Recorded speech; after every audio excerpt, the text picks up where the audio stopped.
in the previous video clip, we looked at what was not suspect. Previously, we'd seen time was suspect, length was suspect with time dilation and length contraction.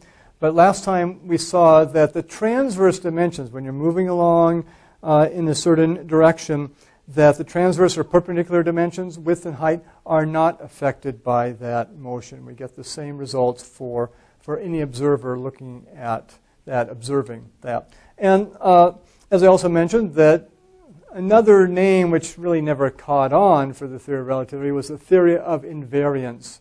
And so what we want to consider here, it is important that you have these invariant quantities, and we want to look at a quantity called the invariant interval, because it's going to be useful for us later on when we look at the so-called Lorentz transformation, which is the relativistic version of the Galilean transformation we considered earlier. So let's set up this situation here. We've got Chris and Bob and Alice, and we're not using C for Chris but K because we don't want to get it mixed up with C for the speed of light. That's the only reason there. So we're going to consider the time and distance between two events as observed in different frames of reference. So here's the situation. Alice this time will be the stationary observer, at least from her perspective, of course.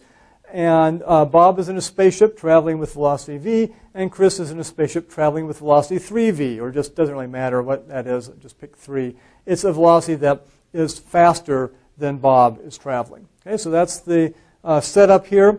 On Bob's ship, we're going to look at a light clock that he has, and from his perspective, of course, he's just stationary. He sees the light clock bouncing up and down.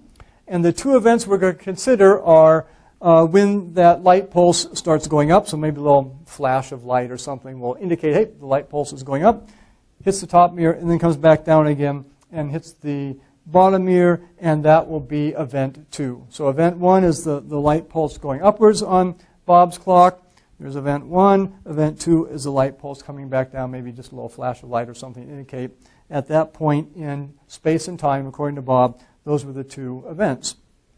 Now let's consider what Alice would observe looking at those two events on Bob's clock. Let's assume the first event here, that upward flash, or the flash as the light pulse went up, occurs right here. They're all together. And then, of course, in the instance after that, Bob is moving that way. Chris is moving even faster that way. So Alice is now looking at the light clock on Bob's ship.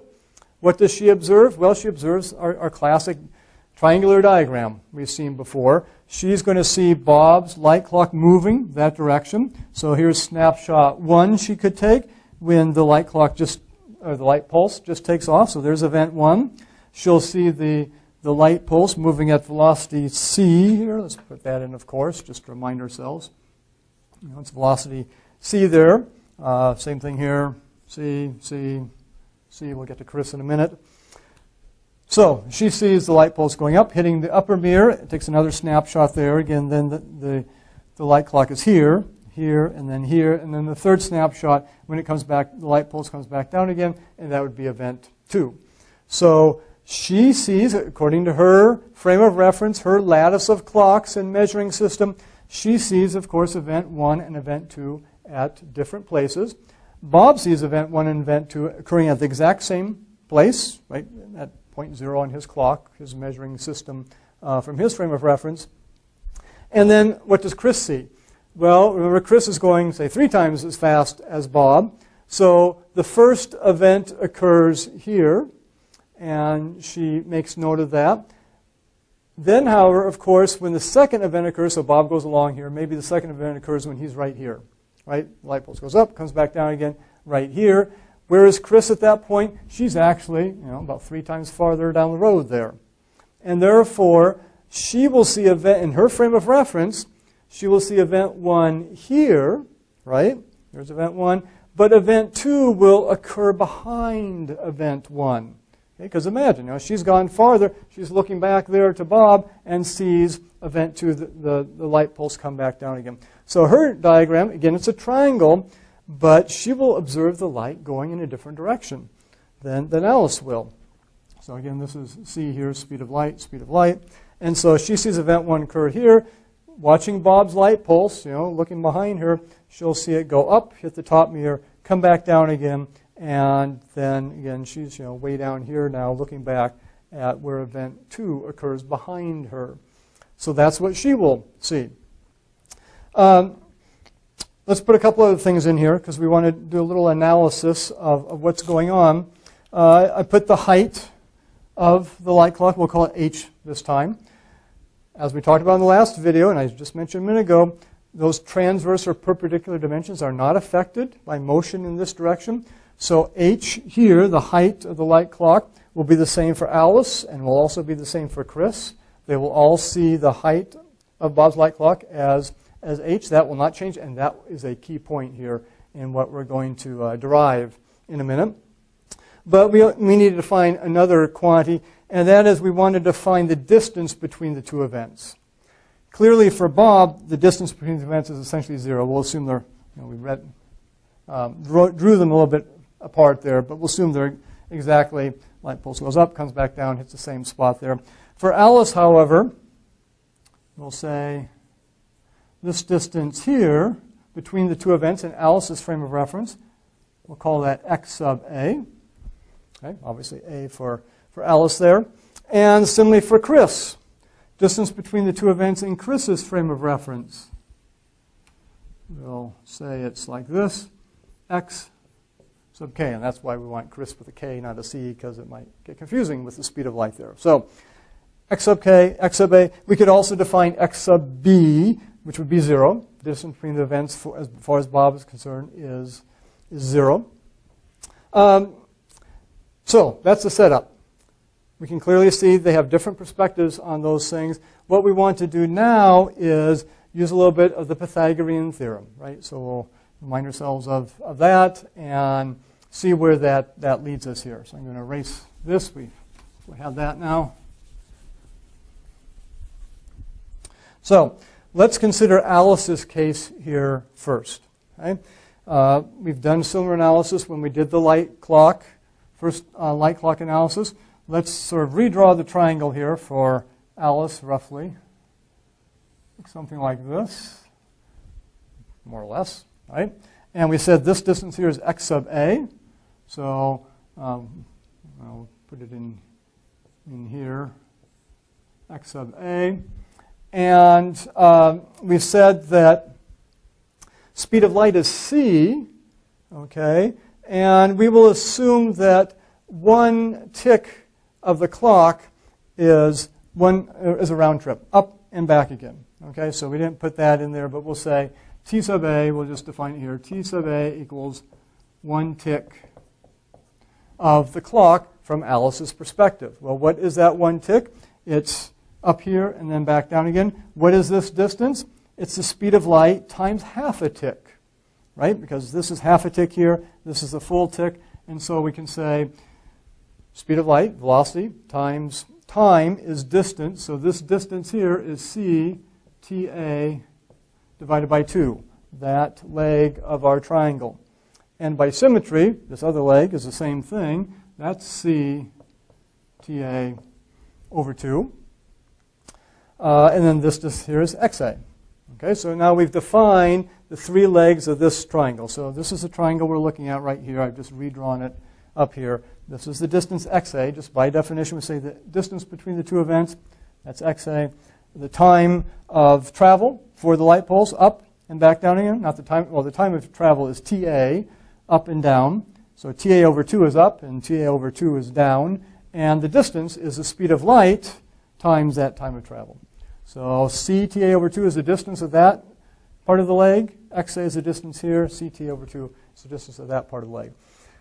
Now you may remember, of course, that the Pythagorean theorem applies to right triangles. And we don't have a right triangle here, but we can draw, cut it in two here, and that's a nice right angle there for us. That's again XA there. So now we have another triangle we can actually work with here. So this is the triangle we're going to apply the Pythagorean theorem to. It's essentially half of that triangle. So this distance here is half of the whole distance by symmetry. We've cut it down the middle here. So this is XA over 2. So this is XA over 2. This leg here is c ta over 2, speed of light, times half a tick by definition. And what about this part here? Well, remember, that's just the height. That is the height of our light clock, Bob's light clock. And so this is h. And this is the right angle.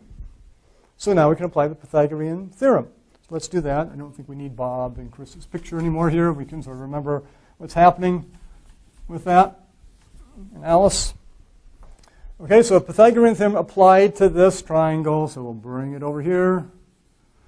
And we say, okay, this side squared plus that side squared equals that side squared. So what do we get? We get h squared equals xa over 2 squared plus, oops, sorry, that's not what I want.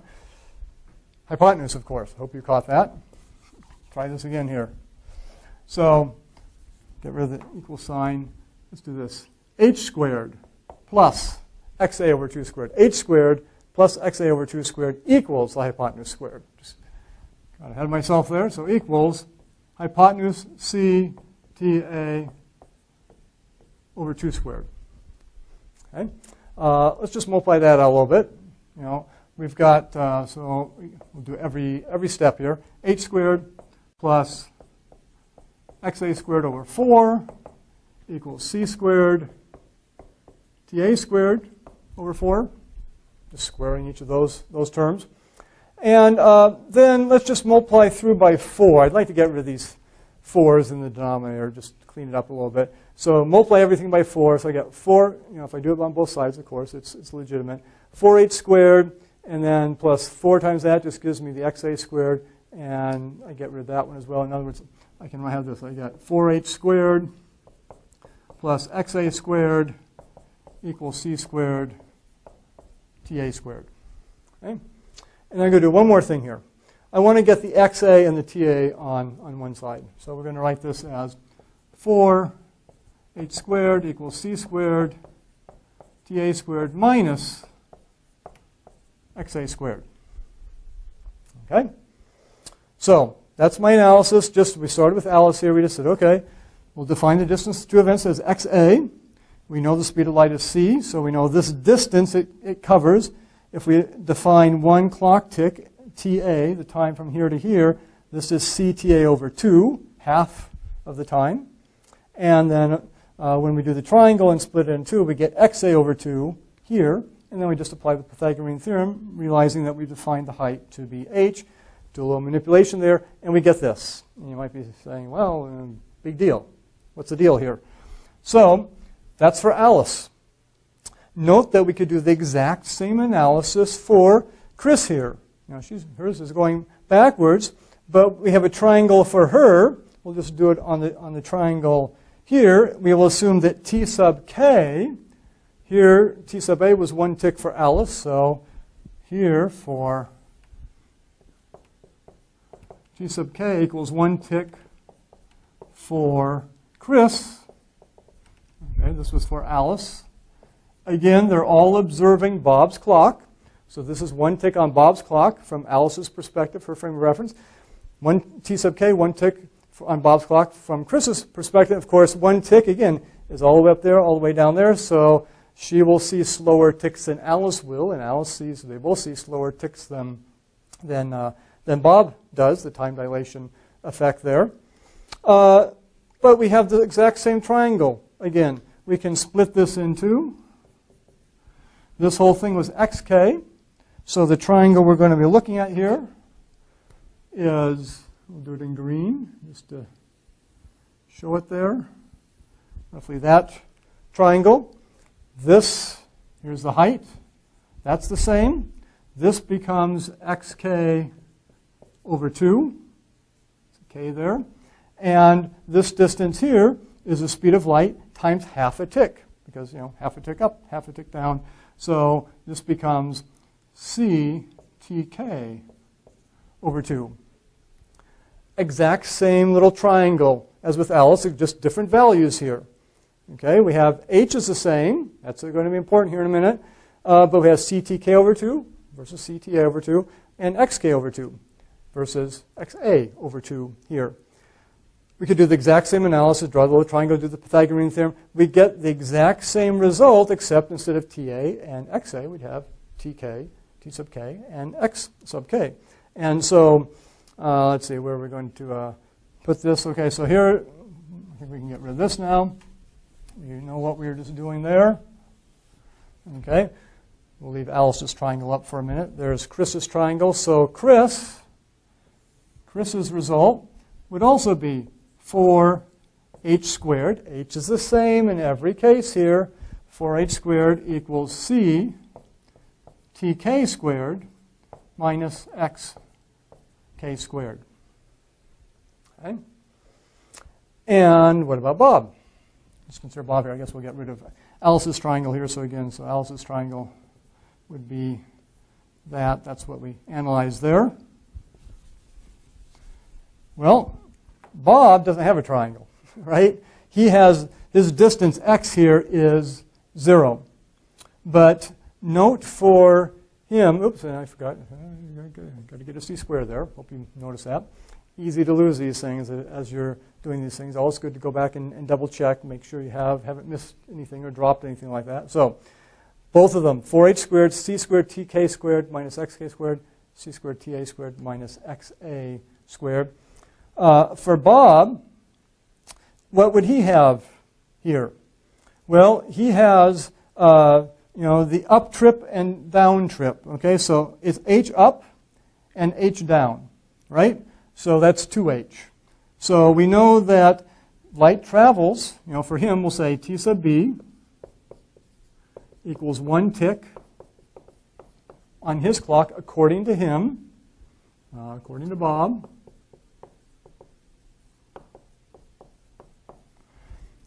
The time to go up is therefore c times times half of T sub b, right? And c times T sub b times half of that. So the total distance here for Bob is 2h, okay, h up and h down, or we could also say it is c times tb over 2, half a tick, plus another c times tb, c times tb over 2. You see that? So h up and h down, so 2h total for the distance. And then thinking about the speed of light, it's going velocity c up, velocity c down, and half a tick is tb over 2, because 1 full tick is tb. So ctb over 2 plus ctb over 2, that just equals ctb. So we've got 2h equals ctb, and we'll squeeze this in here. If we square each side, which we can do, everything is positive here, we get 4h squared equals c squared tb squared for Bob. So let's highlight these. So for this is Bob's here, this is Chris's result, and this is Alice's result. And know how I've written them. You may have hopefully caught on by now what's going on here, or have an idea. 4h squared, 4h squared, 4h squared. H is the same for all of them. Therefore, this equals that equals that. And qualitatively, you can just see that we've got two events here, event 1 and event 2. H is the same in all cases. H is an invariant quantity. Fancier way to say that. It does not change in all these frames of reference. All of them see H as the same thing. And therefore, 4h squared is clearly the same for all of them. And so what does that mean? It means c squared t sub k squared minus xk squared is the same as c squared ta squared minus xa squared, even though xa clearly is very different from xk, and t sub k is very different from t sub a, because t sub k is 1 tick for Chris. Clearly it's longer than Alice's tick, ta being 1 tick for Alice, which is clearly longer than 1 tick for Bob here, tb there. Yet this quantity, and it's known as the invariant interval. Okay? This quantity is invariant from one frame of reference to another frame of reference. So again, we have two events at different space and time locations depending on the frame of reference. But if you take the location of the event and the time between the events. Okay, so here's what's important here. We've taken the distance between the events, okay, in each of the frames. We've taken the time between the events in each of the frames. So for Chris, she measures the distance between those two flashes, and she measures time on it according to her perspective here, looking at Bob's clock. Alice does the same, and we'll get to Bob in a minute. He's slightly a special case here. But if they actually take their measurements, t sub k and x sub k, and t sub a and x sub a, even though they're different values, and you do this little operation, c squared t squared minus x squared, you get the same value every time. It is an invariant quantity. It's called the invariant interval. And as I mentioned previously, it will be a very useful quantity when we look at the Lorentz transformation, or when we want to actually derive the so-called Lorentz transformation. What about Bob, though, here? Let's just say a word about Bob, because you might say, well, his doesn't look like Alice and Chris.